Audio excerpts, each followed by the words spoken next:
भंडारा येथे शिवसेना आभार यात्रा आज भंडारा येथे होत आहे। या निमित्त राज्याचे उपमुख्यमंत्री एकनाथ शिंदे येत आहेत। आमच्यासोबत या क्षेत्राचे आमदार आहेत।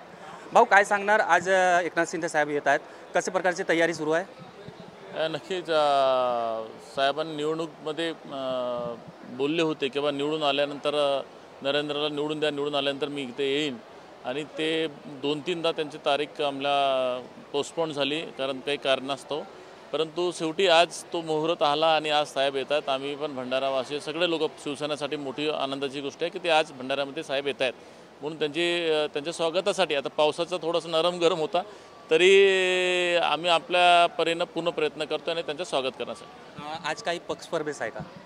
नाही, पक्ष प्रवेश हा आज मोठा विषय नव्हता आमच्यासाठी। आज हा आभार यात्रा साहेबांना ज्या लोकांनी आम्हाला निवडून दिलं, मॅन्डेट दिलं, सरकारमध्ये पाठवलं, त्या लोकांचा आभार हा मुख्य कार्यक्रम होता। पक्षप्रवेश तर हे खूप येतात, खूप जातात, तो काय मोठा विषय नाही। जलपर्यटकासाठी आपण आणखी निधी मागणार आहेत का? हो, आज काही आम्ही 2-3 गोष्टी मागणार आहोत, पण आता सगळं मी सांगून दिलं मग तिथं मागण्यासारखं राहणार नाही।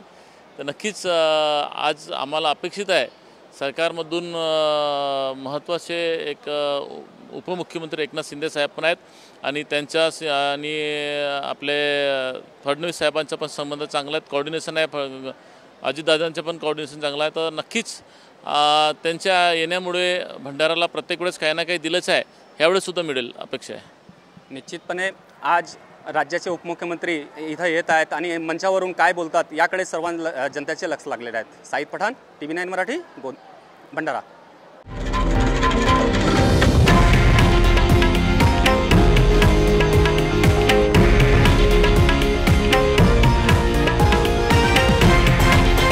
हे आहे देशातील नंबर 1 न्यूज नेटवर्क आणि आपण पाहत आहात TV9 मराठी, एकमेव।